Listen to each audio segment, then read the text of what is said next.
یہ مناظر ہیں بھارت کے، جب بھارت میں کرونا کے یومیہ 3.5 سے 4 لاکھ کیسز رپورٹ ہوئے۔ 1 اپریل کو 81,441 کیسز، جو 30 اپریل کو 4,21,000 تک جا پہنچے۔ اسپتالوں میں جگہ نہ رہی، آکسیجن ختم ہو گیا، شمشان گھاٹ میں شعلے ایک لمحے کو نہ بجھے۔ یہ سب دیکھا، ہم سب نے دیکھا۔ بھارت میں یہ تباہی مچائی تھی کرونا کے ڈیلٹا ویرینٹ نے۔ ڈیلٹا ویرینٹ خوف کی علامت بن گیا۔ سوشل میڈیا پہ پاکستان نے بھارت سے بھرپور یکجہتی دکھائی اور ہیش ٹیگ کے ساتھ ٹرینڈ بھی بنایا، stand with India, Indian life matter, پر اپنی ذمہ داری نبھانا بھول گئے۔ احتیاطی تدابیر نہیں اپنائی، سماجی فاصلے کو برقرار نہ رکھا، ماسک کے استعمال تک کو بھلا دیا۔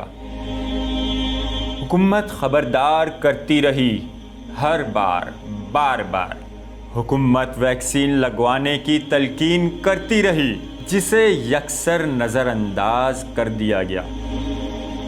کمزور پڑتا کرونا ہماری کمزوری کے باعث ایک بار پھر طاقت پکڑنے لگا۔ کیسز کی تعداد میں اضافہ ہونے لگا، یومیہ کیسز 4,000 تک جا پہنچے۔ گزشتہ برس کرونا کی پہلی لہر میں مثبت کیسز کی زیادہ سے زیادہ شرح 25% رہی۔ آج کراچی میں مثبت کیسز کی شرح بھی تقریباً 25% ہو گئی ہے۔